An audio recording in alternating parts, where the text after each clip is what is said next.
All right, everybody. Welcome to another episode of the Perceptive podcast here on Game Wisdom, where we examine the art and science of games. We have another great discussion lined up for you tonight with a new guest.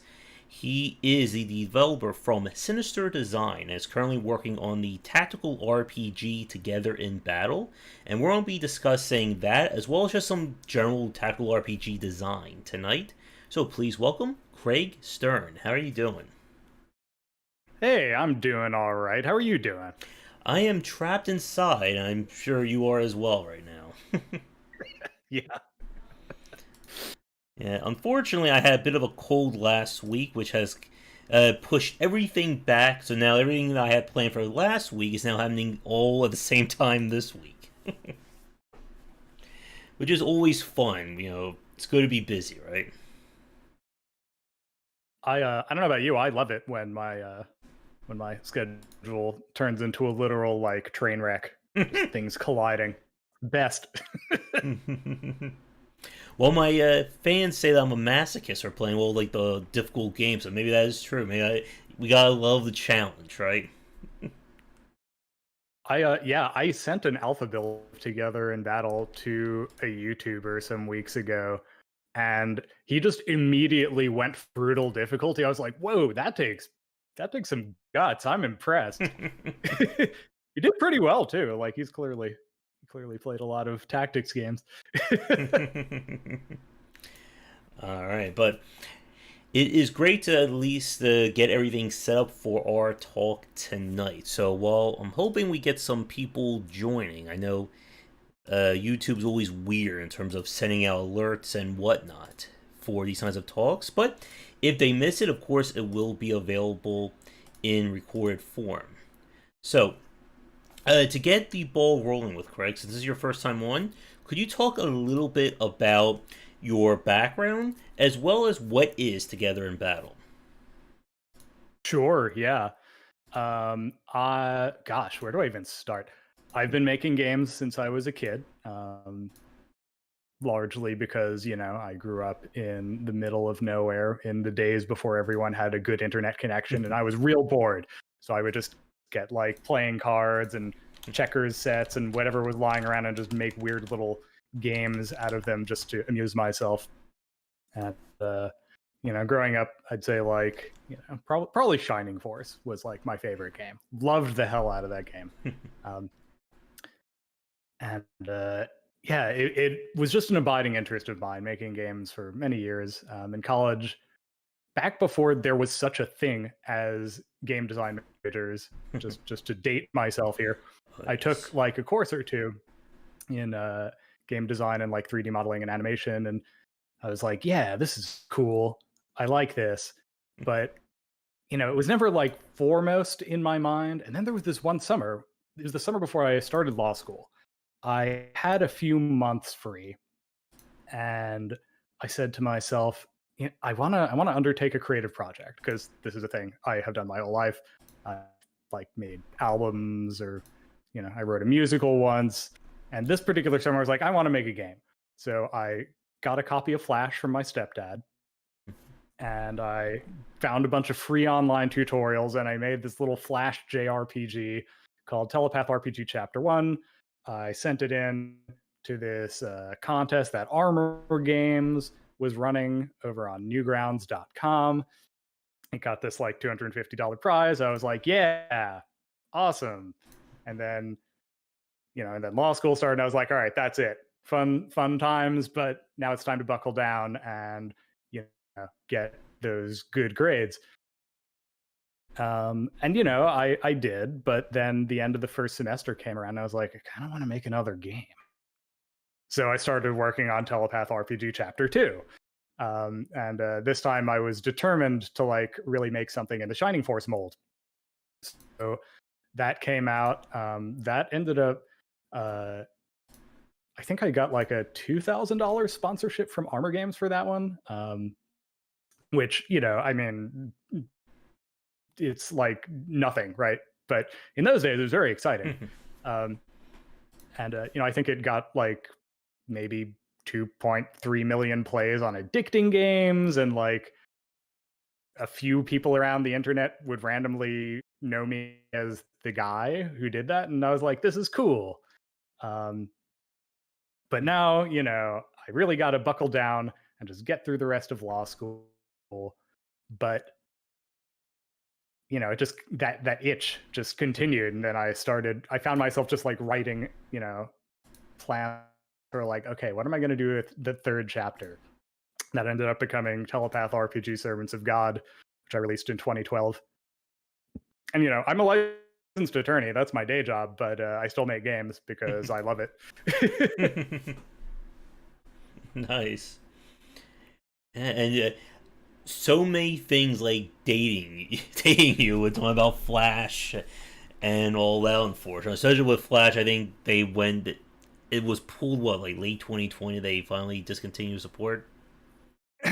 Yeah, they finally pulled the plug. It was on life support for a while. Yeah. Most of us saw writing on the wall, and we were like, okay, we need to jump ship. There was like one small core of people who were like, no, we're gonna survive. We're gonna make this thing live. We're going to we're gonna do like they do with the Mountain in Game of Thrones. We're gonna continue on with Zombie Flash. Lars Doucet or Doucet, forget how he pronounces his last name. The guy that did Defender's Quest. Oh yeah. Mm-hmm. He and a bunch of people were trying for a long time to spin off this like freeware game engine out of Flash. Mm-hmm. I don't know if that project is still alive. I was sort of hesitant to get involved because while I do a lot of programming, it isn't like my passion. I prefer to work in an environment where there's like good documentation of how to do stuff. So I ended up just sort of jumping ship for Unity, which is what I've been using for the past 5 years or so. And I won't say no complaints, but it's a pretty capable, it's a pretty capable development environment, and so far it's working out well. Mm-hmm. So I guess what attracted you to tactical RPGs like in the beginning? Like what part of the design really like stood out to you? That's a great question. I think there's like two things that really at the beginning sort of gripped me about tactical RPGs. One is the fact that they're turn-based. I can't tell you how much I love being able to just sit and think through a problem and come up with a creative solution. Like there's lots of turn-based RPGs. I think what makes turn-based tactical RPGs so special is that they have such a significant possibility space for you to play around in, right? That time you're sitting and thinking, you're not just like, okay, am I going to attack or defend? Am I going to, use cure? Bless you. Am I going to use Fraga? Like you're not just selecting things from a list, right? You have to think spatially. You have to think about, okay, if I move here, though, am I blocking other better moves that other characters could make? Mm-hmm. There's a whole other dimension to it, literally, because it's taking place on a grid. And that's something I've always really appreciated about tactical RPGs specifically. Mm-hmm. Yeah, and I mean, I remember playing Ogre Battle back in the day, Fire Emblem, and I like what you said about having to think through a problem, because it reminds you a lot of what I love about kind of like optimization games. Stuff like Factorio, Dyson Sphere, even like the simple idle games out there. It's that idea of being able to sit down and say, okay, I need to get X to work. What are my options to do that in? Yep, I agree. So, I gotta ask you, with the love of tactical RPGs, have you played any of like the Disgaea or the Nipponichi? Like the super, these are like several thousand-hour games for you to play. I haven't sunk several thousand hours into them, but yeah, I've played the Disgaea series. I love them. Like I would say while Shining Force was my oldest love in the SRPG universe, I had certainly played a lot more games before I reached Telepath Tactics, which was my last released video game back in 2015. And that one, I really went all in, trying to create as as deep and varied a sandbox of different mechanics as possible in order to create just this really deep and engaging play space in the battles that players can express their tactical creativity in. So I definitely drew quite deliberately from Disgaea. I drew from Final Fantasy Tactics. I drew from Fire Emblem. If you look at like all of the different systems in the game, there's like little bits of all of them present, plus some extra things that I just thought would be cool, like being able to build bridges and barricades. And I guess here's a question. I'm sure something that you've thought. I'm sure people have asked you as well. Because there's always, whenever we talk about like genre definitions, there are so many arguments. What is a roguelike? What is a roguelite?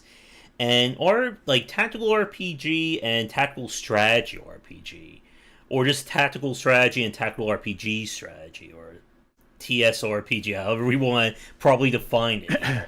So I guess like what's your opinion in terms of like what separates a tactical RPG from something just like a strategy game or a turn-based strategy game?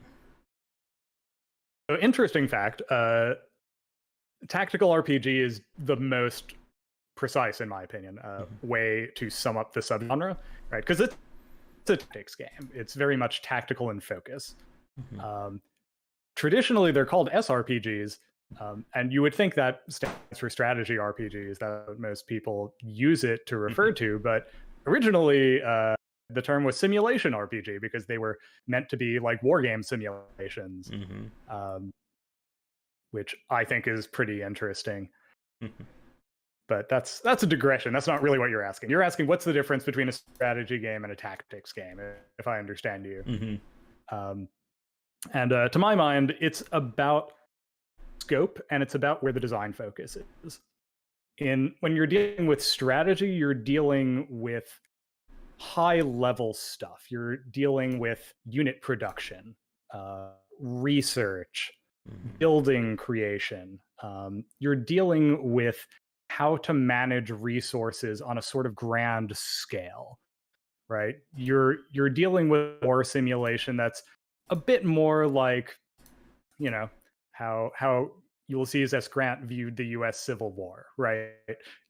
If you can outproduce the enemy and just overwhelm them, the small scale stuff doesn't matter as much. Tactics is all about that small scale stuff. It's about having a set amount of resources and choosing how to deploy it in such a way as to produce the outcome you want. It's about positioning. It's about keeping individual units alive.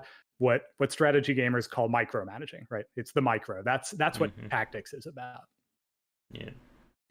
And like probably like as you said, like the macro versus the micro is a really good point because we've seen developers, I think, really embrace both sides of that.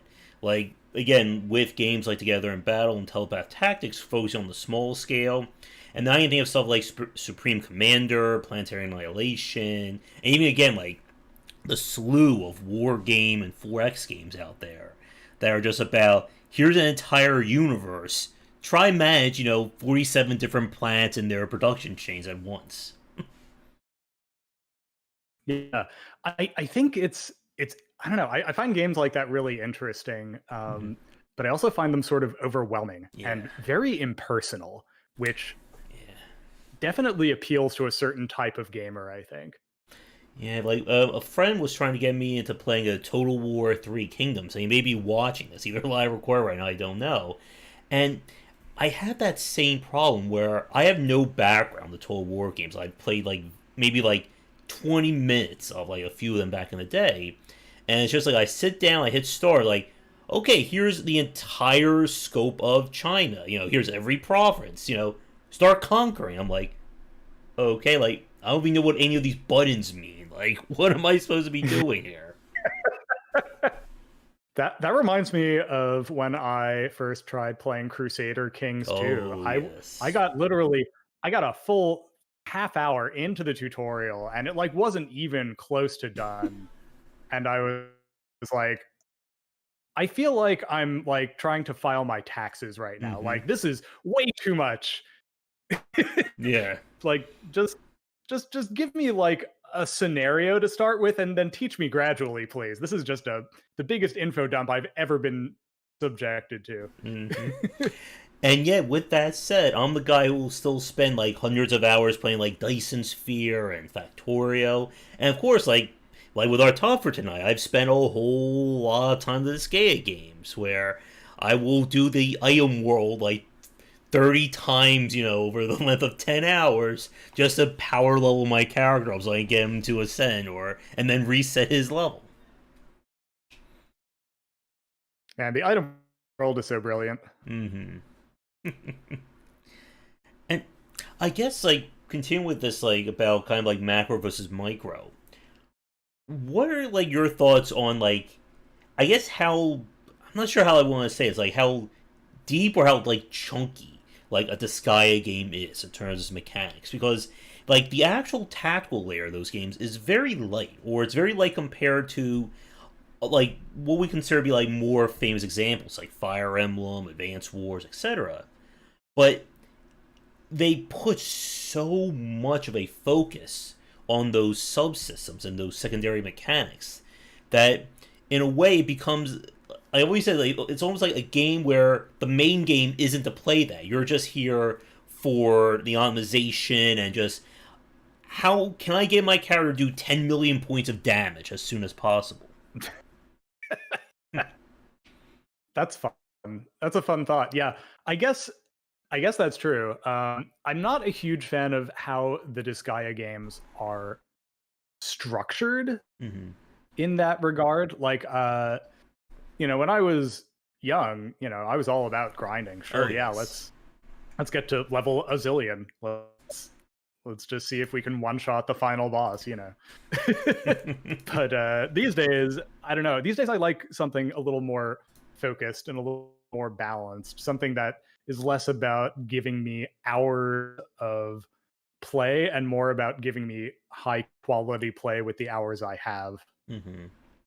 Yeah, and I am definitely the same way. I have bought every one of the games in Bunny Chest put on the PC. I have rebought them from my Steam, and that's like I don't know how many hours of game that I will probably never have the time to get to. On top of all the other work I have to do, on top of all the other games out there, like I spent the last 3 nights playing Dyson Sphere, and I feel guilty now because I have all this other games and projects to get done. I can't just sit and play that game.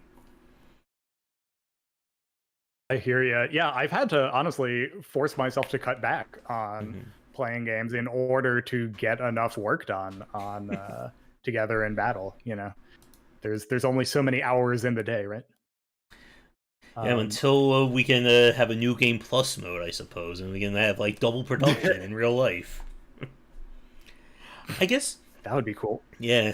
Now that I think about it, that would be amazing. Somebody implement that here. So, I guess with the depth at the tactical layer, I think this is another interesting point. We've seen games kind of approach this from different viewpoints. There's stuff like XCOM that, with Firaxis' take, they've kind of moved more and more towards making that tactical layer very, I guess, zippy. You just can hit the button, they immediately run over, you have 2 actions, bing, bang, boom, you're done. Then there are some that go for a lot more. I can move, I can attack, I can, set myself down and defend. I can, queue up a skill in the next turn. I don't know if you saw the game, what was it? Other Side that came out last year. It was kind of like a tactical. It was another like tactical RPG, very challenging game that you could set up different moves. It had an entire timeline you could manipulate in terms of who goes what and where. Can I push their turn back? And I just want to get your thoughts. Like, how granular do you think the tactical layer should be or needs to be? I think that just depends on your audience. I sadly I have not had a chance to check out Other Side. I did hear about it, but I haven't had a chance to really look at it. Um, but yeah, I mean, there's a whole universe of different approaches to the tactical RPG. You have games like Wintermore Tactics Club that are very like Hmm. explicitly geared towards new gamers, people who don't need a ton of depth, who will be challenged by just a very bare bones system because they're not used to it. And it's good to have games like that because they're Hmm. very approachable for new players and they can welcome new people into the genre. Um, Personally, as someone who's been playing tactical RPGs for decades, that doesn't really do it for me. Hmm. I like the crunchy, granular stuff, but I don't judge people if they aren't quite that into the most mind melting tactical games out there. Yeah, and I did play Wintermore last year. I thought it was okay. And again, like I ran to that same point where it's a cute game, but it just wasn't really holding my attention. And I think there has to be, or there should be, that middle ground between here's something very light and breezy, and here's something's going to take the next 3,000 hours of your life to try and get like 20% done it. That's a really hard balance to Yeah, strike, and I'm not sure it's worth it for a game to try. That to me feels too much like trying to please everyone, yeah. and you risk ending up watering down your vision and not pleasing anyone when Hmm. you go for that sort of thing. Yeah. I know, like Nipponichi with like some of the later Disgaea games have been trying to have it both ways. They've been making their like the onboarding a lot more structured, and actually like you can't do the item world until like you're at like chapter 3, where in the first game just here's everything, figure it out as you go along, and it is tough, I think, to try and like strike that balance. Yeah, I definitely think it's smart to try to onboard players. That is one of the challenges I've been dealing with in Together in Battle is there's so much that about the game that's procedurally generated Mm-hmm. that it's difficult to have a structured, gradual like introduction to all of the mechanics. Um, Mm-hmm. when you don't know which characters or even which classes a Mm-hmm. player will have in any given battle, how do you say like, cool, here's how you do this, here's how you do that? Yeah. um, it's a that's the sort of thing where I think you just have to play test a lot and you have to just watch your play testers and you have to make a note every time they screw something up and be like, okay, I need to have some way to signpost that they can get backstabbed.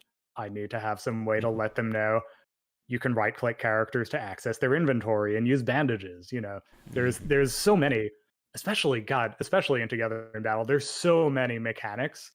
um, and inevitably one of the pieces of feedback I get when people play it is, oh, I wish I had known this, I wish I had known that. And Yeah. um, I'm just like, look, I agree with you, but I can't go Crusader Kings 2 on you. Like, you're just gonna have to learn as you go. Yeah, and like that's I think like one of the hardest challenges when you're trying to teach someone these games, that so many systems are on the back end that if you're not already familiar with the genre, you'll never know they existed. Like imagine like somebody brand new playing the Disgaea game, never hearing about what an item world is, and then just completely ignoring that entire system until you tell them, yeah, you're supposed to use that and supercharge your weapons. That's interesting. I feel like the game tells you about it explicitly at some point, right? Yeah, I think At least the first one I seem to remember. they'll Um, usually but do yeah, I like mean that would be a disastrous if they could go without it. Yeah, they do. I think stop you like at least like a few hours and say, "Hey, you need to level up an item." But it is always tricky to know just how much to expect out of someone when they're playing these games. And again, I think that's why grand strategy games have always been so troublesome for me. Is that I go into them with zero. Like I don't know what any of this is, and they're already assuming, "Yeah, you've played these before." No, no, I haven't. Yeah. Yeah, gosh, I had a an experience rather like that with Age of Wonders 3. I I started playing it. I actually really enjoyed that game for as long as it took me to suddenly get stomped by the AI out of nowhere. Um, yeah, like great mechanics, a really interesting game, but the game gives you absolutely no indication of its pacing. Like, when is the AI going to come after you? What Mm, can you expect the enemy's armies to have by that point? What do you need to do to prepare? I feel like if I were going to return to that game, I would need to go to YouTube, watch some videos from mm, people who already know how to play it, and then be like, okay, I need to go for this kind of building so I can produce tier 3 units by this turn so I can be ready for the enemy attack. Like, there's a lot of, I think, trial and error that those games expect you to just do if you're a new player. And it takes so long. And it's so unforgiving if mhm, you don't already know, is the problem. Like in a game like Together in Battle, I deliberately go out of my way to ensure that you can bounce back if you make a few mistakes. As long as you're, not playing on brutal difficulty. mhm. Yeah. But yeah, I feel like with grand strategy games, everything is so intertwined Mhm. that it's very difficult to do that unless you've deliberately set up a series of escalating scenarios where you just gradually introduce more systems to the player.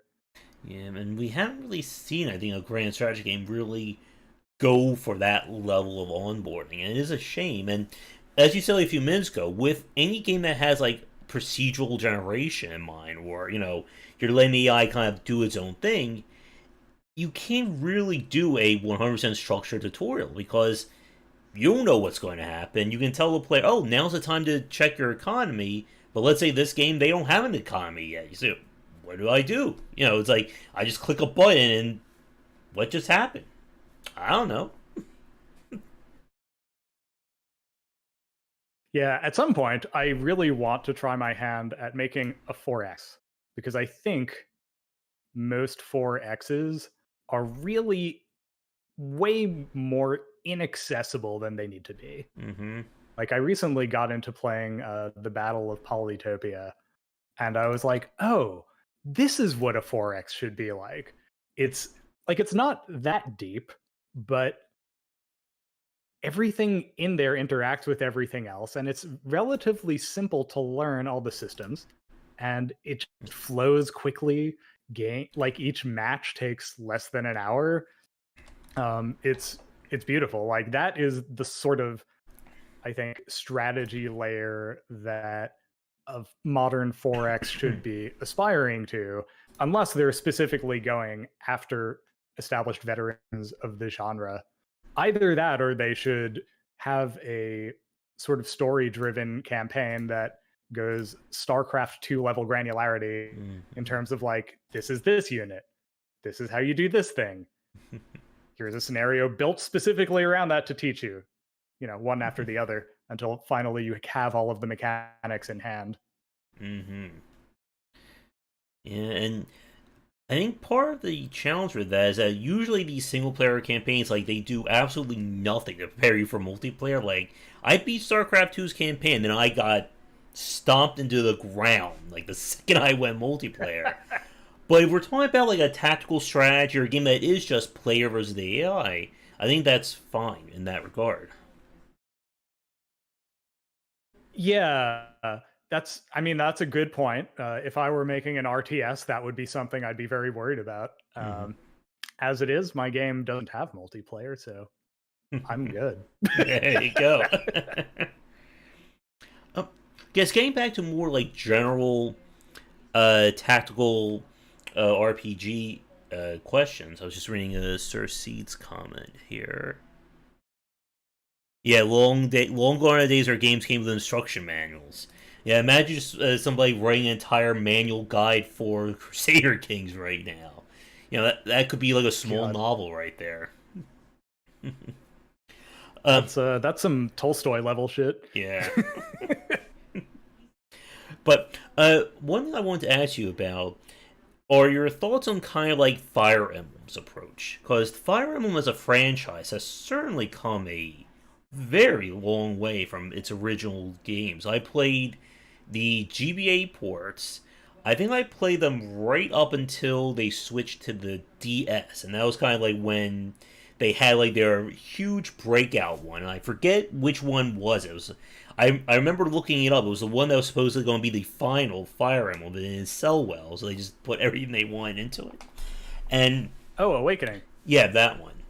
And since then, they have really bounced back with it. And one of the ways they've done it has been, I think, really like they're trying to, I think, do everything. Like they have now multiple modes for difficulty. You can have permadeath on, you can have it off, and now it's just a very elaborate, relationship system.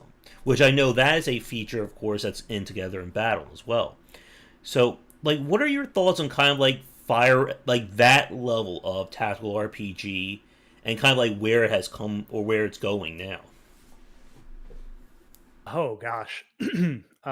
Yeah, Fire Emblem's evolved a lot. I mean, Mm-hmm. especially when you consider, the original Fire Emblem effectively invented the genre, right? I mean, Mm-hmm. of course it's come a long way because the genre has come a long way. It would be very sad if, Three Houses came out and it was still like Shadow Dragon. Um, yeah, Fire Emblem is such an interesting case because they've been experimenting a lot with different mechanical approaches in recent games. Um, Honestly, in some ways, I think their mobile game, Fire Emblem Heroes, is the most interesting from a mechanics standpoint, just in terms of how much it departs from the main series. Like I don't know if you've played it, but it's deterministic. Like Mm-hmm. there are no dice rolls going on under the hood at all Mm-hmm. in that game, which, when you consider what most Fire Emblem games are like, that's a radical departure, but it Mm-hmm. works. It works well. I wouldn't say that that game's relationship systems are great, but Mm-hmm. as far as combat mechanics, it's interesting, and they've shown a lot of willingness to experiment. In Fates, they started introducing abilities that affect people. They actually have started in Awakening, but they really went all in on it in Fates. They introduced abilities that could do area of effect, which Mm-hmm. if you've played Fire Emblem, you know that there's almost never anything like that. Um, things like Savage Blow, right? In Fates, they didn't incorporate it into the little combat cutscenes, but it was like afterwards, right? Suddenly, everyone within I think 1 to 2 spaces would take 10% of their health worth of damage. It added this new dimension, and they've taken that a little bit further with Fire Emblem Three Houses. They've gone, they took some lessons from Fire Emblem Echoes Shadows of Valentia. They said, all right, we're going to introduce individual named skills that characters can learn, and we are going to introduce gambits that can do area of effect. And it's a little weird in that they're kind of bolting these things on to their existing systems rather than just rethinking the systems. Mm-hmm. But you can't argue with the results. It's fun. It works. Mm-hmm. Yeah, and I think like that's always that interesting point. I want to get back to talking about RNG in a minute, but regarding like skills and abilities, because I think this is where you get very like nitty gritty, like we wanted to tonight on this one point. But like the skill layer when it comes to these games can be either like ridiculously like overpowered. Like you can play games like the Scare where the right skill combos, nothing's going to do anything for you.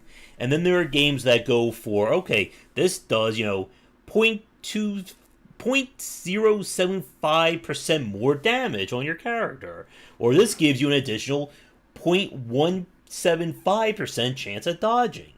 And there's gotta be, or there must be like a way to like approach this that makes things at least interesting without just outright destroying your system. Because I've seen so many, not just in the strategy RPG market, but just like RPGs in general, that there will always be that one busted skill that just completely wrecks a game, and like 5 to 10 skills that are just worthless. Like they who grew up playing the original Final Fantasy can attest to. Yeah. I think, at least personally, the way I approach that issue is when I'm creating a skill, I try to think what will introduce interesting options for the player? What will Mm-hmm. open up interesting decisions that the player has to make? Um, right, right. Like with Disgaea, as you say, the skills get to a point where either you're using like the super duper high level skills or you're getting stomped by enemies that are. Um, and you also mentioned games where like special abilities are basically worthless, Mm-hmm. um, which I'm also not a big fan of. I like that whole like, oh yes, I will socket this gem into my weapon, and now I have a 1% extra chance of doing a crit. Mm-hmm. Great, I guess. Does it change how I play? Does that actually affect the experience for me? No, it doesn't.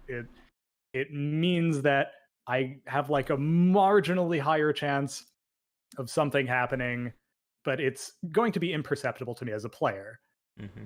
And I don't know. I don't think that's a good use of developer time or resource. I think if you're going to put something into the game, it needs to be something that the player will notice and that they will think about while they're playing, that they will actually factor into their overall approach to the game. So, one particular class of skills that I have gone out of my way to give to as many different classes as possible are skills that affect unit positioning. Mm-hmm. Things like shove and pull and throw and kinetic gust. There are a lot of different ways that these can interact with characters and with the battlefield, and they open up a lot of tactical options. That's the kind of Mm-hmm. thing that I want to have in abundance in the game. I want to have that open up different tactical possibilities and that the player can sit and think, okay, if I move this character onto this square, then suddenly that opens up a new thing I can do with this other character. Mm-hmm. Um, it's like you get a lot of games these days where characters are built to synergize with each other in very specific, predictable ways. Right? This Mm-hmm. character does a thing, and this character can follow up with this other thing. 1, 2, and that's cool and all, but it's not very creative. I want to have an experience that's more like a tactical toy box. I want the player to sit and think about what can I do to string together all these abilities in creative ways. Mm-hmm. Yeah, and I think that is a really good way to approach these kinds of games where, like you said, it's about figuring out, okay, if the field is like this and I have these skills, how can I use this to my advantage? As opposed to just giving a character, 3 different kinds of attack skills. This one attacks at 1 square. This one attacks at 2 squares. This one does, the T or the X shape pattern, and that's the only real choice. And I think that's one of the things I like to Skea kind of like fails a little bit at is that all the skills and all the choices at the end of the day they don't really matter. It's all about numbers. If I have my mage with was like Omega Star or Giga Star, like and it's higher level, nothing else really matters. He's just going to nuke everything on the field on his first turn. Yeah, I mean there are things I really like about the way this guy approaches things. I like the way I honestly really like the way it experiments with different AoE patterns.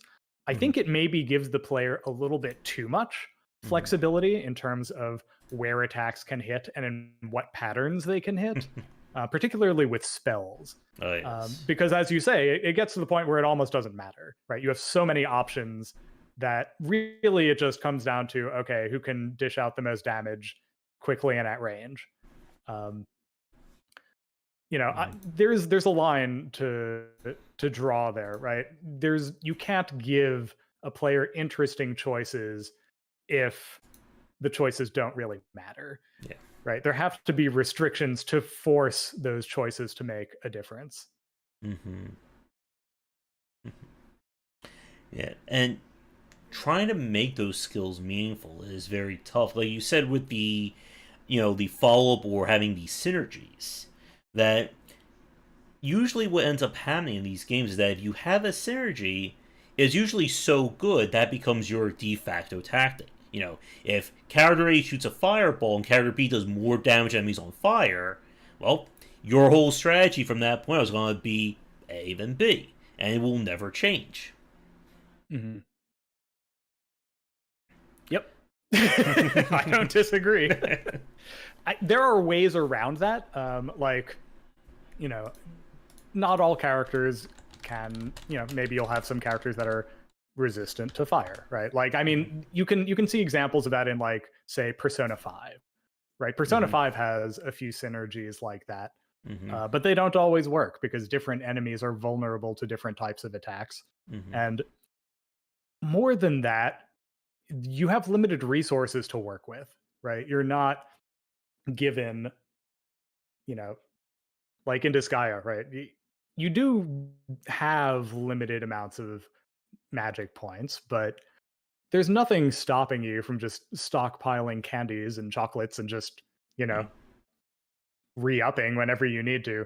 right? It's those limitations that force you to really think, okay, yes, this is the optimal move this turn, but how many more times can I do this move?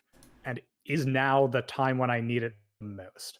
Mm-hmm. One thing that was something I took away from Shining Force back in the day, right? You have a limited amount of magic points, and once it's out for the battle, that's it. You're done.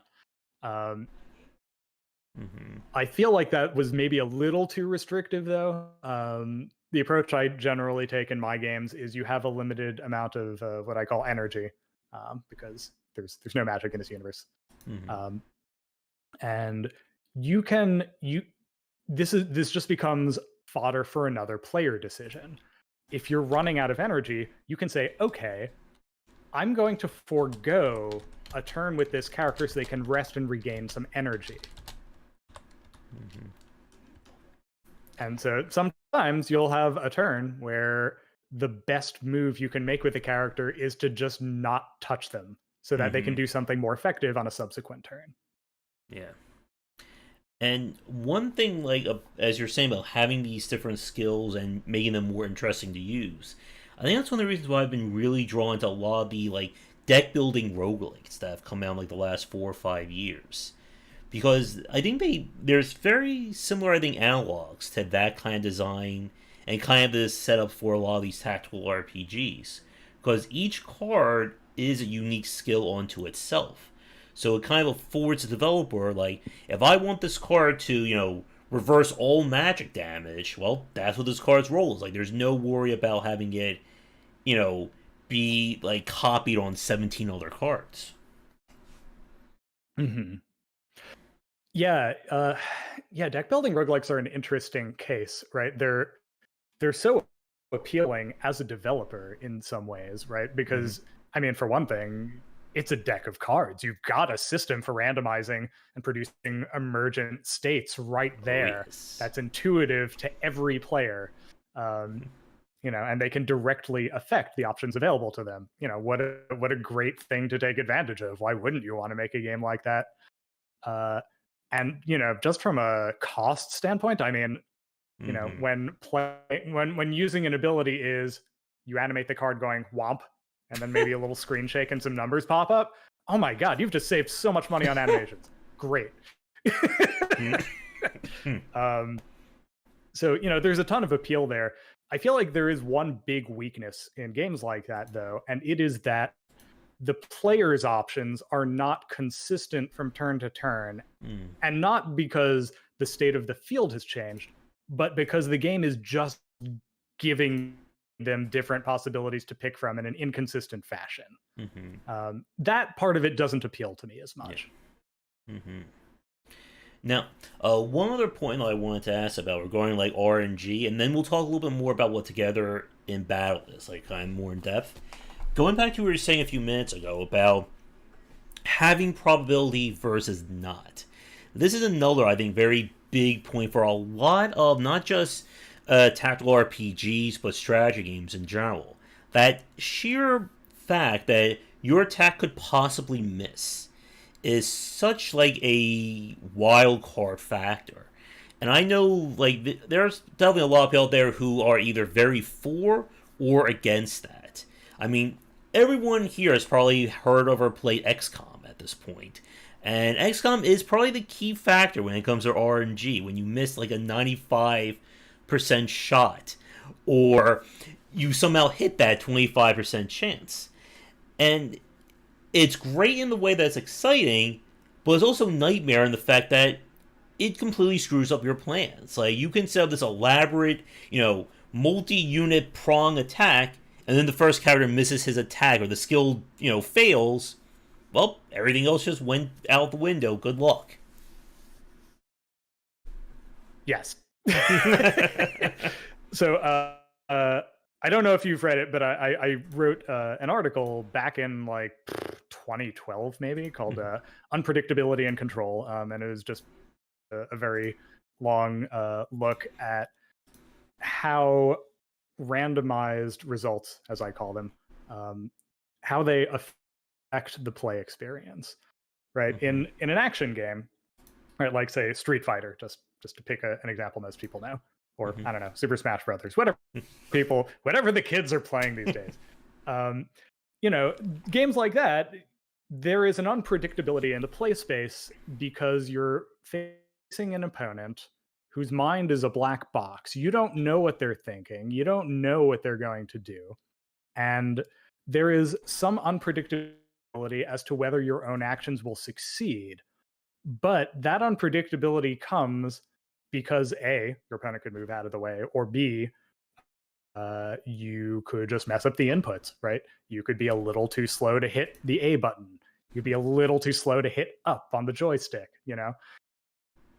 It's all within your control whether you succeed or not. Mm-hmm. And the problem with RNG at sort of like the point of input Mm-hmm. in a strategy game is that it's trying to create that sense of unpredictability by taking away player control. It's Mm-hmm. effectively saying, oh, yeah, you hit attack, but I've decided that it's just not going to happen. Mm-hmm. It's analogous to playing Street Fighter and hitting A, and the move just doesn't come out, not because it's been stuffed by a move with priority, Mm-hmm. but just because your controller decided not to register the input.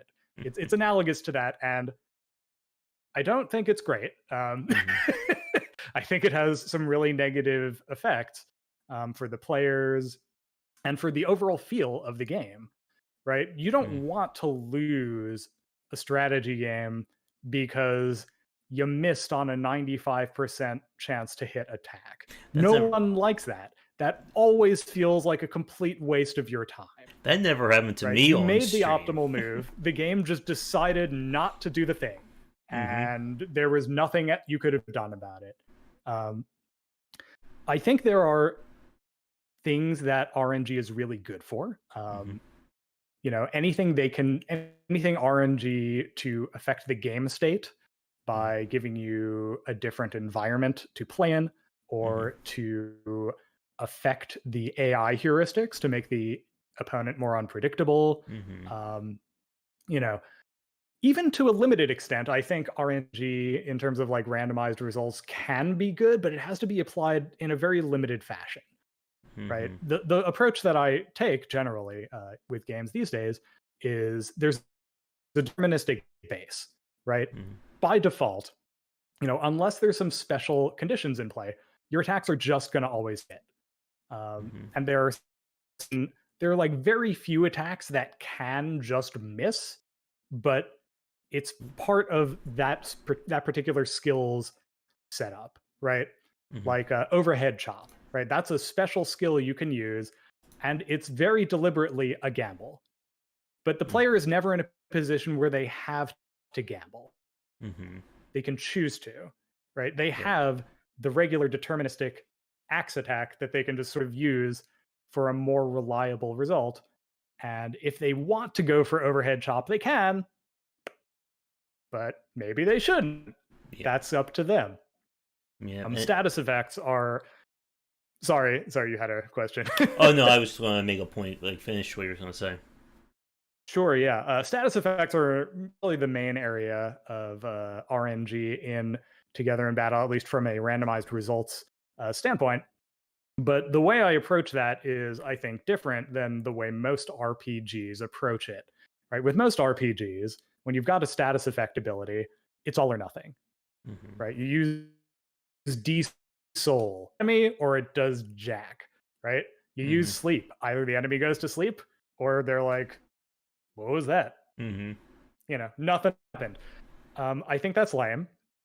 It feels like a waste of time, and it's just a huge letdown as a player to be like, come on, come on, come on, and then like literally nothing happens. So my approach instead is to have deterministic attacks with status effects attached, and the status effects may or may not attach, but you will always get something beneficial out of Hmm. using the skill regardless. Yeah. And that reminds me a lot of what I see from like other RPGs in terms of balance, like Darkest Dungeon. That if you have two skills, one that could potentially heal or do nothing, or a skill that can do damage and then maybe heal off of that, the second skill is infinitely more useful because it does something. Even if you have a 10% chance for that heal to actually matter, you're still getting something out of that. Because, like you said, a dead turn or a complete waste of a turn in these games is such a killer for the player. Because you, as you said, you can do the right thing and still lose. And at that point, like, what's your takeaway? Like, how do you improve on the RNG of the game? You can't just tell the game make my moves count more, give me 20% more chance to hit. Right. Yeah, and you'll see games kind of try to get around this, right? Like Hmm. in Fire Emblem Echoes: Shadows of Valentia with Milla's turn wheel, or in Three Houses with the ability to simply rewind time. Hmm. Um, that's all very much. I mean, to some extent, right? That's to allow you to recover from ambush spawns, but I mean, to a much larger extent, it's to allow you to recover from crappy RNG. Yep. It's like, yeah, that was an okay move, but you got screwed. So let's try something else. Yeah. Um, and that's one way to go about it. It's far less of a waste of the player's time than making them start the entire battle over. That's for sure. Oh I'm yes. not sure it's the ideal design approach, but it's better. Hmm. And this is something that Shark and I have been talking about when we discuss like a more like player directed RNG and this idea of that the player is the one, like the game gives you like a random or semi-random amount choices, but the player then decides what's the best for them. And it's an idea of getting around the fact that the game can screw you. That it's more about kind of, I think it's essentially you're letting the player decide what they want out of this outcome. And the deck building, I think, has been one of the key examples of this, like Slay the Spire and Monster Train. That after every battle, you get a choice of one of three cards. Well, you can decide, which card do I want? And it's not, there really is no right or wrong answer. It really depends on what strategy you're going for. On one run, maybe I want all fire based cards. On another run, maybe I want all bleed based cards. But it's the idea that the player is the one who's in control, as opposed to, again, just the unseen dice roll in the background that determines success or failure. Yeah. That's a somewhat limited form of player control because ultimately, right, no matter Hmm. how you build your deck, you're still, at least to some extent, Hmm. at the mercy of the shuffling, Yeah. right? at the mercy of the draw. Um, there's a reason why Magic the Gathering players tend to give each other a mulligan, right? Just Mm-hmm. because sometimes you end up with a hand with no land or Mm-hmm. all land, and even if you've built the best deck, when your options are solely defined by RNG, Yeah. um, you can't Good luck. always guarantee turns that are going to give you worthwhile choices to make. Mm-hmm. And then to count, like the counter side of that is that if it's too, excuse me, too deterministic, or if it's too set in terms of how everything works, then you get back to that example we said earlier about how too powerful synergies can be. That if I have four options that win every time, and I just repeat them turn after turn after turn, then the decision making goes right out the window. Why would I want to do anything other than those four actions if they're the literally the best ones I can make? Right. That I would consider less an issue with deterministic mechanics and more of a job for game balancing, Mm-hmm. if that makes sense. Yeah. Um, you, as the developer, you can't rely on RNG to do the job of making interesting and varied encounters for you. Yes. You've got to do that yourself. And, you know, if you're making samey encounters where there are optimal best moves, throwing in a chance to miss is not going to save you. No.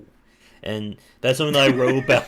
I wrote a book on roguelike design that I think will be out in about 2 weeks now. And I said just that RNG and procedural generation, they're not going to save a bad game or a badly designed one. And I think that is a trap a lot of people fall into. That they think, oh, if I can just shovel up all the enemies in the environments, my game now has infinite replayability, and everything is unique. And each time, it's like, no, it's not. Instead of an enemy attacking me from the left, now he's just attacking me from the right. Like that's not changing anything. Yeah, that only matters if you've built in systems that make it matter. Yep. As a quick time check, we've been talking for about an hour, and like I said, I warned Craig before we started, like we can run long easily on any one of these topics, but I do want to spend some time talking a little bit more specifically about Together in Battle. So I'd say maybe like Sure, yeah. another 20-30 minutes, give or take, if that works for you. Sure, yeah. And Works if for you're me. free in the future, come back on again. We're all still stuck inside. We can certainly ramble about strategy RPG design until the cows come home. I'm stuck in the same pandemic you are, bud. Whenever you All want, I'll come right. back. So, and also for anyone who does have questions for Craig about strategy RPGs or Together in Battle, feel free to list them in the comments there. So, with Together in Battle, we've been talking a lot about strategy RPGs or tactical RPGs in general. So, for people watching us, what is kind of like the MO of Together in Battle? Like, what kind of like separates or what makes it unique from a lot of games that we've spoken about? This is something I could go on and on and on, and I'm gonna force myself not to. I'm gonna force myself to give you a very quick and condensed elevator pitch, and we can unpick it some more if you want. Um, what makes Together in Battle unique is that it is a long form strategy RPG that leans on procedural generation like a roguelite.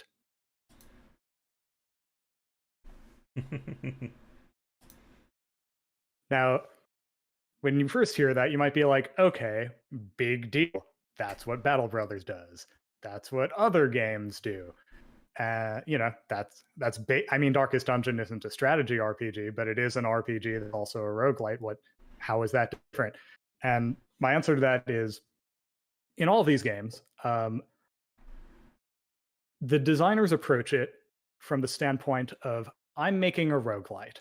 I'm making something that streamers can pick up and they can do runs, Mm-hmm. and inevitably like 99% of the time, those runs will end in a total wipe. Everyone dies. Um, your characters are made of tissue paper. They drop like flies. Mm-hmm. And their design resources are allocated with that in mind, right? In Darkest Dungeon, you have procedurally generated characters, but they're designed with the understanding that they're going to die a lot. And so is Battle Brothers. Definitely that one. Yes. Oh, you build your character Yes. all skilled. One unlucky arrow. Oh, that was an arrow to his neck. Dead. Goodbye. Womp womp. Exactly. So, there's a limited amount of resources that go into into generating characters like that, right? Mm-hmm. It's not like a real strategy RPG where you're going through this story and getting to know your characters and getting to watch them develop as people and mature and go through an arc. And that's what I'm trying to accomplish in Together in Battle. This is not a game where your characters are just going to drop like flies. This is not a game where your units are expendable.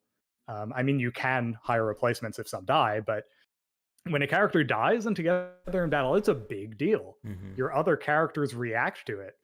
Some may become depressed or go into mourning, and that can last for like a week or more, depending on how close your characters were. Mm-hmm. The idea with Together in Battle is to have a proper strategy RPG experience, right? The sense of having this band of characters that grow close to one another over the course of this story, even as they grow more and more competent as fighters. Mm-hmm. And the procedural generation is there to serve that rather than the character generation being there to serve this idea of short, brutal runs. Mm-hmm. I guess as an interesting point, something that I think we saw Firaxis has been trying to really push with kind of the further updates and expansions with XCOM. That in the original, or even in Firaxis' first take, your units are just can fodder. You build your character, you send them out. Oh, you didn't put them behind cover right. Sectoid kills them one shot. In now more examples, there's relationships that can develop. Your characters have a lot more abilities to kind of stay alive. And a fully or even partially upgraded character in XCOM, that person, unless you completely screw up, it is rare for them to get killed. That's interesting that they've been going in that direction. I confess, XCOM is not one I've sunk a ton of time into compared to other SRPGs. I think it's really cool. I clearly should set aside some time to investigate it more thoroughly. My understanding it was based more on the original XCOM. I actually have XCOM 2. I just haven't had time to play it. Me neither. I still have to dedicate time to that on top of everything else. And I also got Evil Genius 2 coming that I really want to play as well. So, again, you would think being stuck inside of a pandemic would mean we have all this extra time, but no, it doesn't work out that way. I mean, I do have all this extra time. I'm using it to make Together in Battle. Yeah. So, with kind of your approach to character development and character growth, how does that work in Together in Battle? I guess how granular does it get in terms of altering or changing these characters? So again, we bring back up the Skea. You can, take a character, you can transmite them to another class, you can have them inherit other abilities, you can then, save those and, create your perfect warrior, mage, summoner, healer that does everything. So those things can happen in Together in Battle, right? But it's not like Disgaea where your characters are these sort of mutable slots, for lack of a better word, into which you can dump whatever kind of customization you like. It's not, and in that regard, it's also different from Final Fantasy Tactics. Like these are characters with distinct personalities and preferences. Mm-hmm. Um, one of the I was actually really influenced by Fire Emblem Awakening in this way. Um, you know, there were certain moments in the game when your characters were paired up where they would, of their own volition, I mean, obviously it was just a die roll, but it felt as a player like it was of their own volition, they would swoop in to help their ally. They would protect them from an attack, or they would jump in and do a follow up attack. Mm. And there was something about that that I thought was really compelling. From like, a battle gameplay perspective, it was definitely inferior to the way they did it in Fates, where it was deterministic. But, Mm-hmm. just from like a character building perspective, I thought that was really compelling. And I thought that that would be a really good principle to take into the non combat side of things, right? Let characters do things autonomously to show who they are and to give the player the sense that these aren't just interchangeable pawns. These are people whose Mm-hmm. feelings and opinions and backgrounds matter. Um, and the player, I go out of my way as much as possible to present the player with situations where they have to reckon with who their characters are. Mm-hmm. Characters will come up to you and ask for advice, and you need to, those are instances where you can influence your characters, right? Your characters have opened themselves up to your input. So a character might come up and be like, "Hey, boss, listen, I was thinking of maybe changing classes, being a bowman. It's just not working out for me the way that I want it to. I was thinking of maybe becoming a pyrokineticist or maybe a swordsman. What do you think?" And, you can do that. Mm. You can have multi-classed characters in that way. You can be like, yeah, become a swordsman who can also use bows. Awesome. That sounds great. Or you could be like, no, actually, I like you as a bowman, and that will have an effect. It will hurt that character's morale. Mm-hmm. They will think less of you as a leader for a little while for having made that decision. I think that's a very interesting point about kind of the blank slate versus like the personalized or more like individualism of some of these games. Because like you said, like with the Skea, outside like the principal cast, they're just puppets. You want your mage to wear battle armor, do it. Who the hell cares? You want like an XCOM. Like XCOM, I think was a little bit more individualized, just by at least with the Frax examples with the class system. But there are lots of games, and I think this kind of gets back to what we were talking about in the first part about like grand strategy with just like the overwhelming amount of choices. That I think I do like it when there are these limitations. It helps kind of like I think it helps like kind of like frame or ground your choices. Like if I get a lizard man, and let's say this lizard man has bonus to magic damage, well, I can put one together and say, this guy does more magic. I should look for more magic related gear. And I can start framing along those lines as opposed to saying, here's a character, he can do whatever, just throw stuff on him and see what works. Yeah, it's interesting. You could practically see intelligent systems trying to walk this line in Fire Emblem Three Houses, right? Where every character can learn every discipline. They Mm-hmm. still wanted to give the characters some individuality, and they're like, okay, we're going to give characters different spell lists. Obviously another thing they were influenced by, you know, Fire Emblem Gaiden, right? Mm-hmm. The second one, right? They're like, okay, we're going to give characters different spells that they inherently can learn if they become a magic user. We're going to give characters different levels of proficiency. Like certain Mm-hmm. things just come easier to some characters. Um, and Mm-hmm. in that way, they kind of like they don't gate your options, but they make some options much more costly. So, like, Mm-hmm. yeah, I have definitely seen players who've turned Lysithea into a sword master, and she's got some things going for her in that regard, but man, it's not optimal. Mm-hmm. you know, um, I think that's an interesting way to approach it. And, I think what's even more interesting than that is like, okay, instead of just making it harder for certain characters to succeed in certain classes, what if they have opinions about what classes they want to be? What if it matters to them? What Hmm. if your choices have consequences to your characters? Yeah.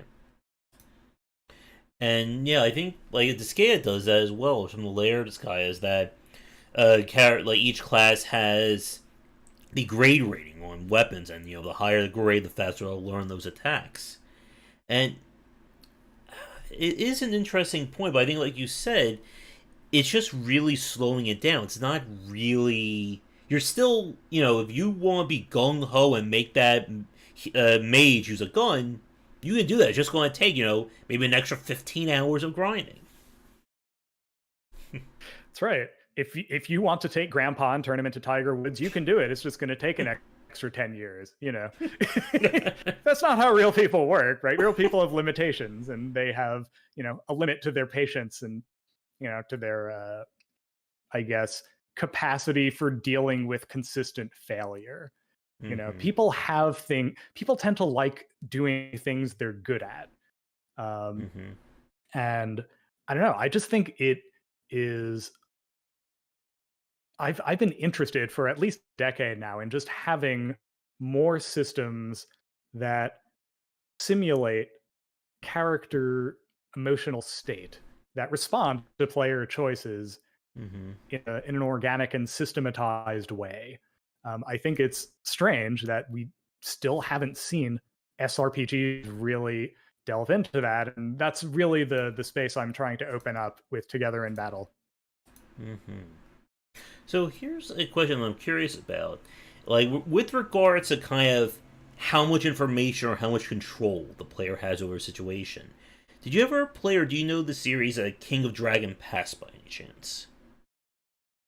I haven't played it, but I'm familiar with it. Okay. For those of you who aren't, it's kind of like a management strategy game where everything, all your information is being told to you by advisors. And the advisors are supposed to be mobs of like real characters in your village or your settlement. So their responses and their information will always come with like the kind of being tilted towards wherever their respective field is. So the idea is that you're not feeding the player 100% valid information. Somebody may say, "Oh, go fight somebody," but they're not going to tell you you have a 85% chance of fight.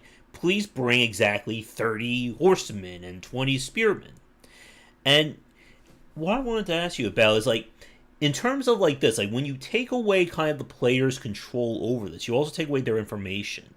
Like, what are your thoughts on, like, it's like, how much does somebody need to know to make a valid decision in these kinds of games?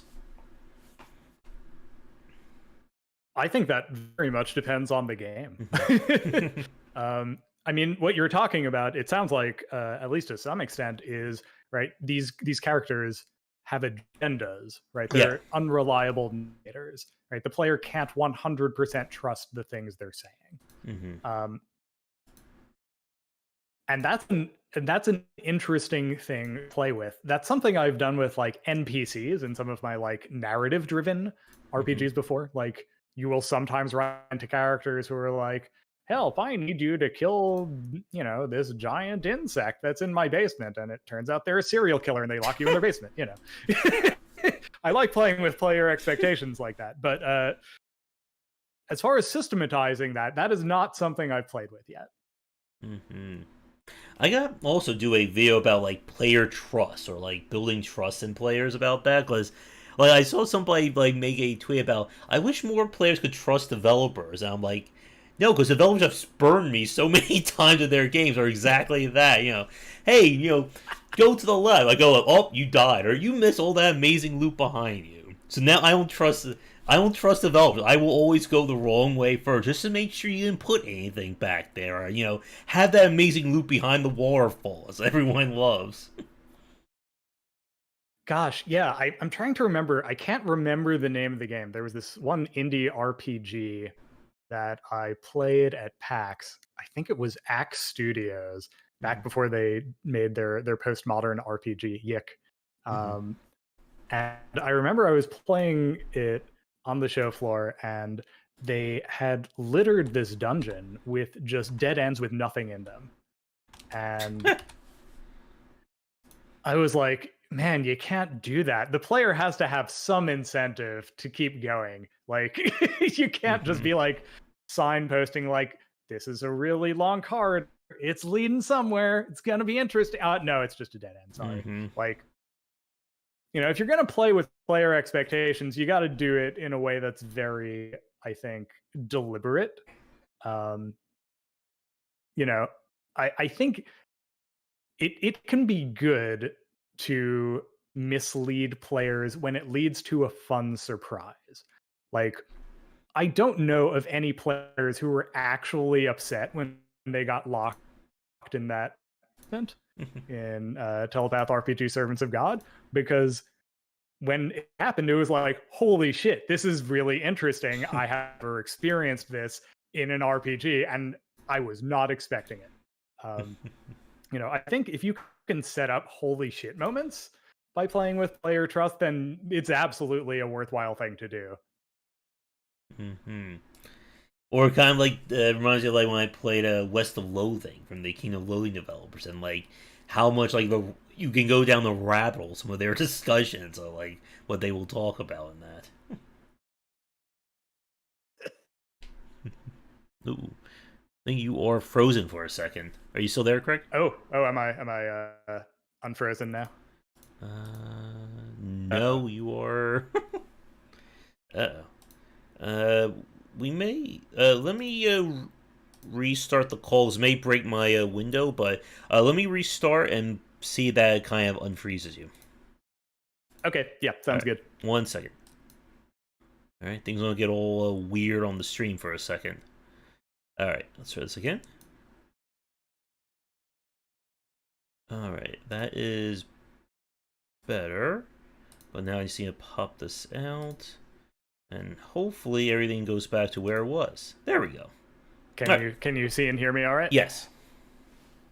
Okay, All right, cool. good. And thankfully the overlay did not break, so there's a small miracle there. um, Excellent. yeah, and trying to, I think, get the like open your game up for those options, as you said, like. And I've seen RPGs and many games will do that. They'll like intentionally troll the player, and it just seems like you're just adding more work for me to do. It didn't really do anything interesting. Mm-hmm. Yeah. The the creator's a little bit disfavored at the moment, but Mm-hmm. Firefly, right? That was something that I thought did a great job with that sort of thing Mm-hmm. as a TV series, right?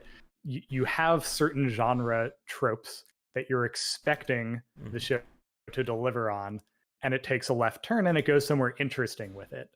And I Mm-hmm. think, you can't overdo it on that, or else your game itself just becomes kind of memey. Um, Yeah. and unless that's what you're going for.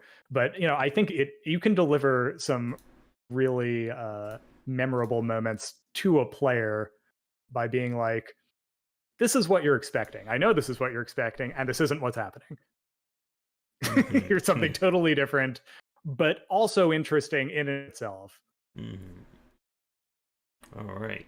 Getting back to kind of like Together in Battle in general, like I said, like for those of you watching, I did play a little bit of the Steam demo that you had available, so I know a little bit about kind of the general gameplay loop. But for people watching, like, where does like a play of Together in Battle go? Like, I know like there's a lot of focus on kind of the gladiatorial combat. Do things kind of like go out from there, like as you get further in? Yes. Um, so I don't want to say too much about this because we get into spoiler territory, and also I'm not sure how much I'm looking to like create branching plots for this, but there is absolutely a higher level plot that intrudes onto the regular gameplay loop and starts throwing monkey wrenches at you after a certain point. Um, you're not just someone who's shown up to be a gladiator, right? You are there on a mission for a group that is rebelling against a corrupt empire. You are there to participate in the games essentially as a pretext, right? You're really there to find loyal fighters and to gain experience as a commander that you can then take back and use on behalf of your rebellion. But you're not just there, minding your own business, doing fights. You're being hunted, right? The empire knows that someone is there. They've got an imperial praetor with men trying to track you down. You end up getting drawn into royal intrigues. There's like a legit plot. It is the proper SRPG in that regard as well. It's just the main loop, right? The main loop that you're introduced to at first is, these gladiatorial fights and the simulation layer in the evenings where you go back to camp and your characters can do as they like. I don't know if you've ever played the old TSR game, or actually no, this was, what was it? SSI. This was an SSI game. Dark Sun Shattered Sands, I believe was the name of it. Oh god, this was a game, for the personal computer back in the, I want to say mid 90s. Like this thing ran on DOS, and very, very old, but it had some really, really great moments. And this game opened up with you in a gladiatorial arena. You were essentially imprisoned, and you were made to do these fights, and gradually you had to find a way. And there were multiple ways you could do this because this was a Western RPG. You had to find a way to engineer your escape from the prison where all the gladiators were being held, and gradually you got drawn into this much more significant overarching plot. It was a way to introduce the players to the game world. In Together in Battle, it is similarly, it's a way to frame a lot of the mechanics of the game. It's a way to be like, okay, this is why there are all these fighters available for you to hire. This is why you have all these fights available for you to do. This is the sort of the structure, I guess, the scaffolding upon which we're going to teach you most of the basic battle mechanics. But it's not just arena fights. There are NPCs who will come up to you, and you will have the opportunity to do side quests, which have their own very different style of tactical fights associated with them oftentimes. And sometimes you can just resolve those through dialogue trees. And at some point the main plot kicks in, and those are very much more like pitched tactical battles. And I've seen like several games. I know there's been like some in the independent space over the last few years about developers that you start out doing like small battles, maybe you're trapped somewhere, and then all of a sudden something happens, and now everything is open to you.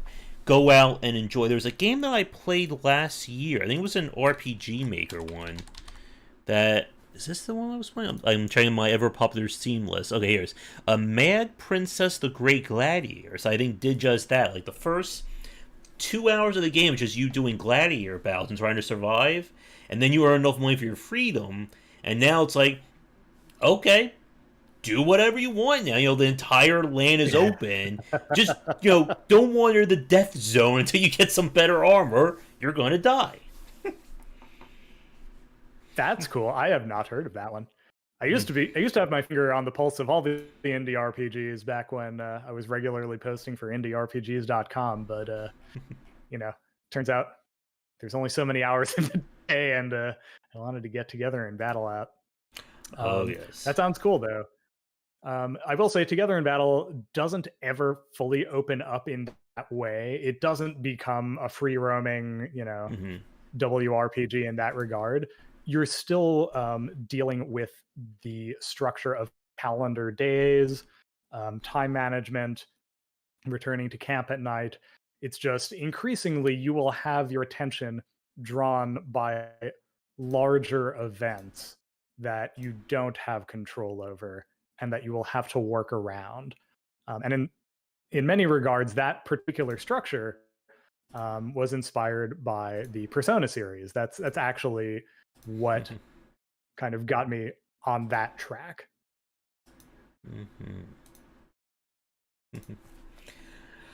So I guess like another question that I have for you, like kind of regarding like the character designs themselves, 'cause we spend so much time talking about them in other games. How are like the characters in your game like built in terms of what do they come with, and I guess how again we've spoken about how they're personally driven, like how malleable are they in this kind of game? That's a hard question to answer. When you say malleable, do you mean like can their personality change? I mean, okay, here I'll give you an example of something you're not like, right? Personalities in this game are like they are in real life. They're things that don't change easily. They Mm-hmm. are things that are generally with you for life. They are what make you you. It's this game. It does not take a Darkest Dungeon approach. Personality traits are not status effects that you can go to a sanatorium and just pay to remove, right? If a character is a certain way, that's how they are. Um, the way in which characters are malleable in this game is in a few different ways. One, they can form relationships with each other, romantic or platonic. They can grow to like or dislike each other.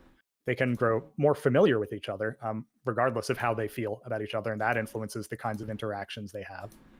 Um, Characters can, if they grow really close, they will start teaching each other skills that they know, out of concern for each other's welfare. Um, so they're malleable in that regard. Characters are malleable in terms of morale. The choices you make and the things that happen in battle can impact their morale. And that in turn has knock on effects for how effective they are in battle. Um, so there's that. There are also moods. Characters can get into persistent moods based on events in the game. If you make a choice that a character finds particularly callous or distressing, um, that will affect how they behave for a period of time. Um, like if you run out of food, or if you don't have enough money for payroll, your characters will get pissed at you, and you will see it happen in the game. Um, they won't necessarily resign, depending on how they're feeling otherwise, but they will be mad for a while. Mm. Um, so you've got that. There are also memories. Characters form memories of significant events. They remember what happened. They remember when it happened. They remember who it happened with, and they remember how they feel about it. And that can come up again later. Mm.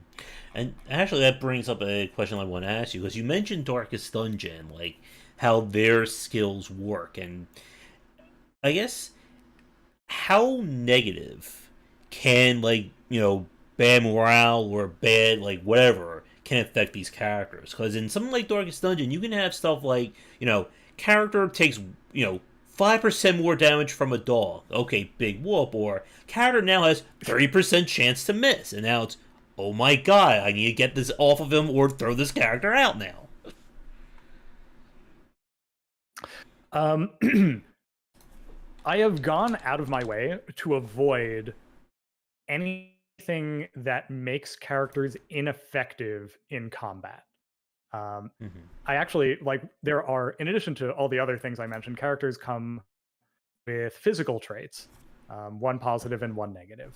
Mm-hmm. So one of the physical traits that I had very early on was nearsightedness, right? It gave characters a 10% chance to miss their attacks. And what I discovered very quickly from playtesting is that this sucked and was not fun. So I took it out.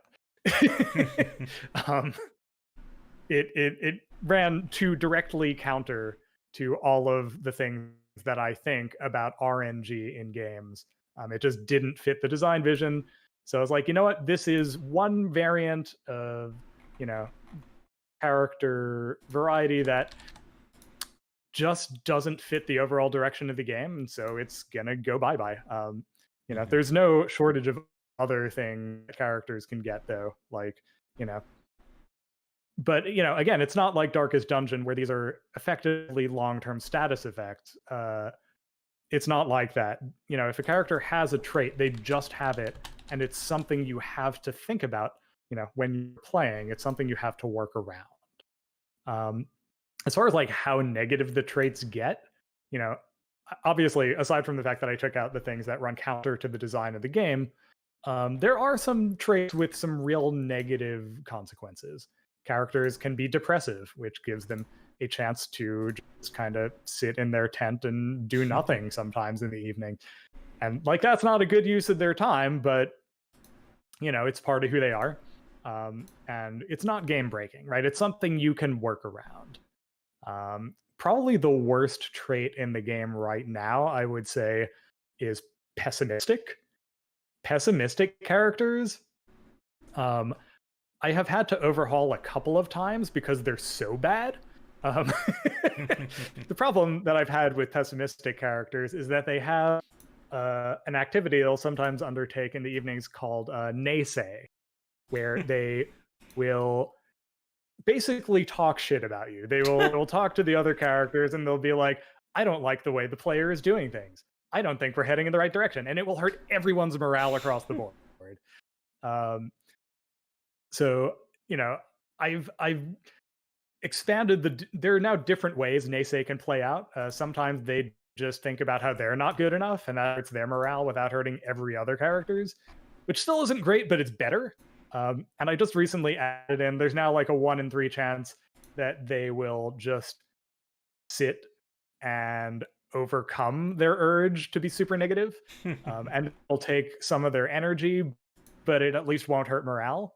Um, so, I mean, like that right now is the worst one in the game. And I think it's hopefully, fingers crossed. This is all still very much subject to balancing, but I think now it's probably like okay enough where it's counterbalanced by the combat benefits of being pessimistic, which is that you actually have a huge dodge bonus because you see Hmm. all the bad things coming. And again, it's that very fine line you have to walk in terms of balance. Like again, like going back to Darkest Dungeon, there's the kleptomania quirk that characters have a chance of stealing your loot. There's no reason why that would ever be a good thing to happen. So when that shows one character, that's just an instant disqualification for that character. And you have to, I Mm-hmm. think, be very careful about that. Like, if something is always bad, it's not really a choice. It's just like, like a dead weight around somebody's legs. Right. Yeah, I've really tried to ensure that there are no traits that are just bad. Mm-hmm. Every trait that has a negative effect also has countervailing positive effects, Mm. Yeah. right? Like you can get hot tempered characters. Hot tempered characters, they have downsides. They have a higher likelihood of getting into arguments with other characters, and that's not great. Mm-hmm. But they also get they also get bonus experience every time they practice because they have so much you rage to put into this cathartic activity. They get more out of it. Mm-hmm. Okay. Sir Seed in Chat has a question for you. They want to know how should we approach creating new mechanics for in this case like strategy games. Should we implement what we would like to see as players, or should we QA and test everything we think of implementing? Both. I mean, absolutely, you should implement mechanics that you think would be enjoyable to you as a player. But it's like that old saying, trust but verify, right? Like, yeah, okay, go with your gut. Take your good ideas and test them. Make sure that they actually work in practice the way you think they're going to work in your head. I'm certainly still in the process of doing that with Together in Battle. I wrote this very long design document where I was like, this is exactly how the social simulation is going to work, you know. And I in very fine detail, I wrote it out so that I was able to implement it relatively quickly and without too much difficulty. And I took it into playtesting, and in practice, I found that it was lacking something. It needed more. It wasn't like, just because I thought of it and thought it sounded good, that didn't mean it was actually fun, even for me, right? So you know, uh, it's just as with everything in games, you got to iterate and you got to test. I guess in terms of like length, like where are you kind of like aiming, like as like an average playthrough Together in Battle? Man, I wish I had a good answer for that. I'll say this: the game is already easily 5 hours long, and it's still in alpha. It's still in development, and I barely gotten started on the main campaign. My guess is that it will probably land at somewhere between like 10 and 20 hours for a single playthrough. All right. One thing that I'm very interested in doing is having a campaign that branches at a certain point. Hmm. You can sort of ally yourself with one faction or another in this political power struggle that engulfs the city. I'm going to just have one that I finish first, Hmm. and I think the plan I'm leaning towards right now is I will release it in early access, and I will build out the second branch over time, and sort of rely on the procedural characters, on the emergent relationship building, on the randomized events, all that to provide enough replayability as I build out these uh, these other branches for the campaign. Okay. And I guess in terms of like variants, like you mentioned, of course, like having like a roguelite experience with the game. I guess besides like again like having like different branching narratives, are there any elements you're building in to kind of give the game a greater sense of replayability? Well, yes.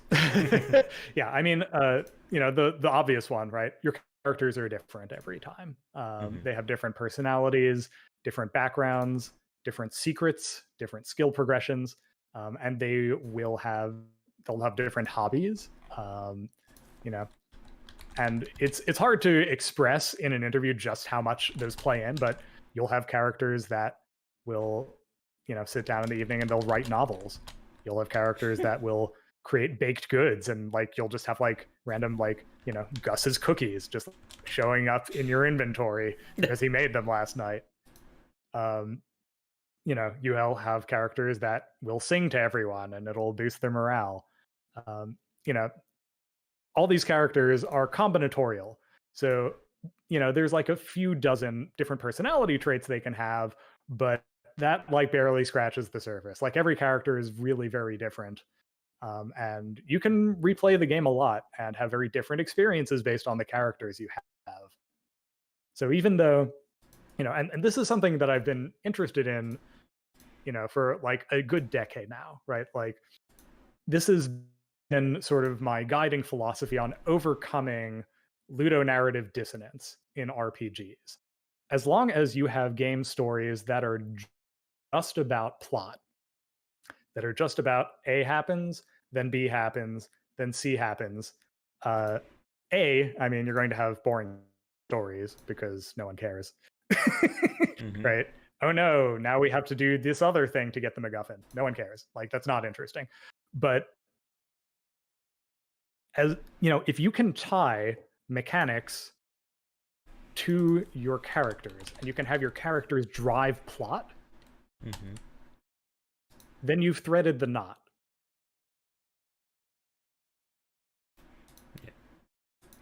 That's just a really good point there, and yet, and it is tough to do that for a lot of games and trying to tie all that together. But the ones that do make it stick generally like hold up far better than the ones that don't. Yep. Yeah. I'm gosh, I'm forgetting his name. Doc, I think, is what he goes by on Twitter. Yeah. The writer of Adios. Yeah. Yeah, he had a whole rant about this back in January, and I was like, "You go. You're right. Character-driven narrative is where it's at." Mm-hmm. Yep. And I mean, that's definitely another topic we could go on a few more hours about easily. But I know we're getting close to the 2 hour mark, and I think we can probably begin to wrap things up if that works for you. Because I know we can certainly start Sure, to yeah. like feel winded after these lengthy talks. So I guess to start to wrap things up for tonight, as you said, Together in Battle is currently in alpha. I know you have the Steam page. I think is the demo still up for, or was that taken down after the festival? I took that down after the festival. Okay. I am currently redoing the portrait art. There was a not entirely positive reaction to the cartoony style of the game portraits. So I said, you know what? I'm not taking chances. I'm going to hire someone to redo this in a more traditional WRPG painterly style, and Mm-hmm. hopefully that keeps people from just not even being willing to try the game. Mm-hmm. So once that's in the game, I'll probably be posting another demo. Okay. And I know this is a question that every developer hates to be asked, but do you have an idea of when it will be officially out? Yes, I have an idea. Um, Are whether you my idea is correct or not remains to be seen. are you thinking about going on to early access or just going for a direct release?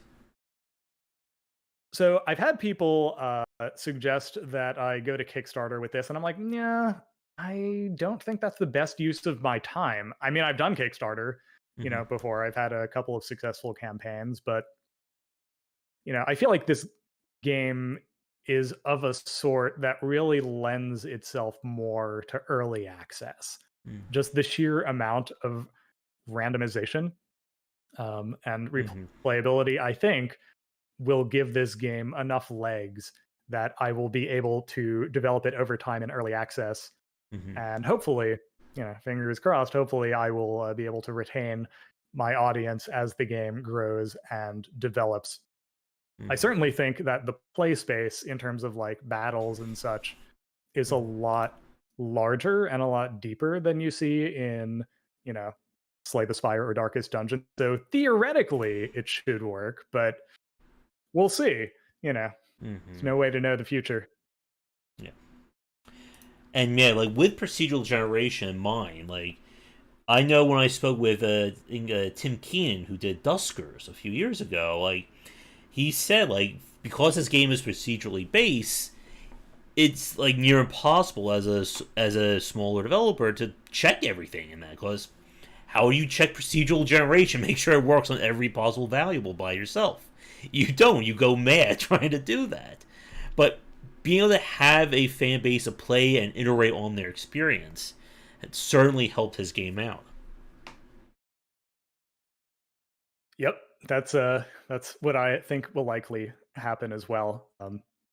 You know, I've one of the things that I haven't really been putting front and center in my pitch for the game, but which I think is also valuable, is the game is very, very moddable, and it comes with a very robust campaign creation suite. So I'm hoping that the game attracts enough of an audience of people who really like deep tactical RPGs that folks will come in and be like, "Oh, cool! I'm going to make my own campaign in this." Um, and it's something I've really, really put a lot of time into making as easy as possible. Like almost anything in the game that you can make for a campaign, there's an option to have the game randomize something for you, and you can just edit it from there. Mm-hmm. Like you can literally just roll up a bunch of random characters, roll up a starting battle, and you have the beginning of a campaign just sort of made for you. Mm-hmm. You are unfortunately frozen again. Oh no. Oh no. Let's restart one more time, and then we'll probably use that as a good point to start wrapping up. I do have one more question for you, but I'll bring that up as soon as I'll bring you back on the call. All right, pop that back in. Let's see. There you are. I don't know what is What? going on with Discord today. There we go. It's being discordant, I guess. Yeah. So one thing that I didn't ask you that I was just curious about, because I don't remember this from the demo, are you going to have procedurally or randomly generated gear in Together in Battle? Not only am I going to, I already do. Nice.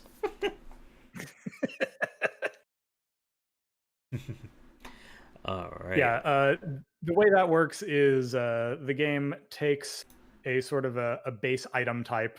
It looks at what materials are available, and there are certain materials that are locked behind certain side quests, Mm-hmm.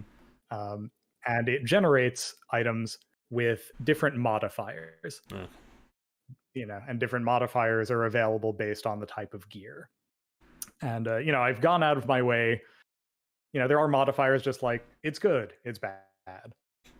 Okay, fine. That just adds a little bit of variability in terms of like the stats an item gives you. But I've gone out of my way to also give items interesting qualities. Like you can get a weapon that is elongated; it has extra reach. You nice. can have a vengeful weapon that does extra damage if you backstab someone. You can get a burning weapon that has a chance to set enemies on fire. Um, you can get um, this stuff for armor too. Like you can get camouflaged armor that makes it so the AI is less likely to target that character. You can get flamboyant armor that makes it so the AI is more likely to target that character. You can get little things to kind of like play with how your characters behave in the battlefield. All right. Sir Seed asks in chat. I'm not sure if you have too much experience on this one, but they want to know what what is like kind of like the best social platform to build an audience for like a tactical strategy game like this or a tactical RPG. If you have any thoughts on that one. Uh, Man, I don't know. Sorry, Seed. I would love to have a good answer for that. I don't. I don't know if there is one that's just better. Mm-hmm. I'll say this: I find Twitter the easiest to reach new people on. Mm-hmm. The whole retweet function Mm-hmm. is very accessible and powerful. Um, Facebook, unfortunately, really likes to gate things that people see to try to force you to pay up for advertising. So would, I would definitely say not Facebook. Mm-hmm. Instagram seems promising. It's just such a pain to post to.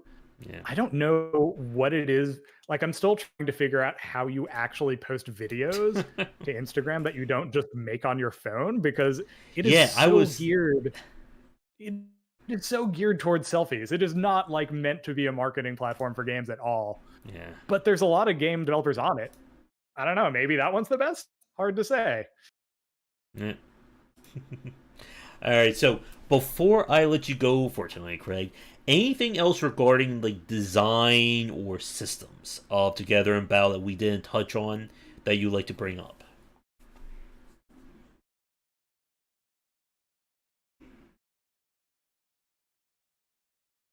Always a challenge Oh when I ask gosh. I developers this mean, question. I mean, which one do I pick?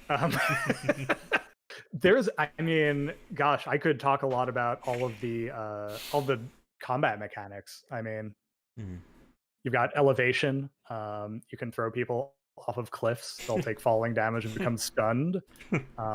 Water is not just an impassable space. In Together in Battle, you can throw enemies into it. They'll start to drown, and they have to like waste energy in a turn swimming out. Lava burns people. Most things on the battlefield are destructible. You can cut down trees, chop through bushes, blow up bridges. Um, you can lay down satchel charges and detonate them and like blow up walls to open up new avenues of attack. Um, there's a lot. There's a lot there. It's something I've like really I did most of the design work on that front for Telepath Tactics, and that one's out. So like if you're curious about that aspect of the game, I Hmm. highly recommend trying out Telepath Tactics. Like the whole idea behind that game was I want to make this deterministic system as flush with possibilities as I possibly can to ensure there's this like great big possibility space for the player to explore. And I've taken two together in battle as well, just with a whole lot more that's emergent about the game. All right. Definitely sounds interesting, and um, I am looking forward to seeing how things develop. The version that you sent me that doesn't have the updated art in it yet, right? No, unfortunately, the updated art does not entirely exist yet. I'm still getting drafts from the artist, and we're still kind of working out how we're going to make the Mr. Potato Head portrait generation system work with a sort of oil painter aesthetic. It seems like it's going to work, but you know we're still working out the kinks on that. Hopefully, within the next 2, maybe 3 months, we'll have it all hammered out and in Hmm. the game. All right. So I think with that, we'll wrap things up for now. Like I said, Craig, it was definitely a pleasure talking with you tonight. I know when I spoke with Gwen Fay, I hope I didn't put her last name too badly there. We were talking about like we had a whole strategy RPG talk when we were supposed to be talking about puzzle design. So it's fun to sit down and be able to talk about it here. Yeah, yeah, absolutely. It was great to talk to you too. Thanks for having me. All right. Before I let you go, do you have any social media, anything you would like to plug for people to follow you on? Yeah, sure. Um, my Twitter is just at Sinister Design. Um, I believe I'm like really new to Instagram, so I don't 100% remember. I think is it Sinister Design Games? Let me just double check that. I'm on yeah, it's Sinister underscore design underscore games um, on Instagram, and if you want to find me on Facebook, um, I believe there it is also. Yeah, it's just Sinister Design. Specifically, it's facebook.com/ Sinister Design Games. That's me. You can also find my website, sinisterdesign.net. I have forums there, which I check regularly, and also where I have a dev log where I post daily progress on the game. I also have just a ton of articles and things that I've read the years. If you click the little tag that says design rants, you can read more than you ever wanted to know about what I think about game design. I think that describes all my articles to a T right there. All right. Well, I think with that, I will let you go for tonight. And yeah, like I said, if you are free in the coming months or whenever and like to come back on for a follow up chat, I'm sure there's plenty of more topics we can certainly talk about. Absolutely, it would be my pleasure. All right. So, for everyone watching, we're going to be ending this week's episode now. Thank you so much for tuning in. If you are new, be sure to check out our Discord and Patreon link down below. I'll be back in probably 30-40 minutes after a very late dinner for our nightly stream. If you are a developer working on an upcoming game or want to talk design with me, we are always looking for new guests for these casts. So, definitely, please reach out. Other than that, be sure to check out my books on design, game design deep dive, platformers, roguelikes due in April, my horror book at some point. I just finished it, so I have no idea when that one's coming. But again, Craig, thank you so much for coming on. Best of luck with Together in Battle, and I'll be happy to check it out when you are ready for me to take a look at it. Yeah, that would be awesome. Thank you. All right. So that's everyone. Thanks again for tuning in. Come back for daily discussions on game design here and on game wisdom, where is in the art and science of games. Until next time, everybody, take care.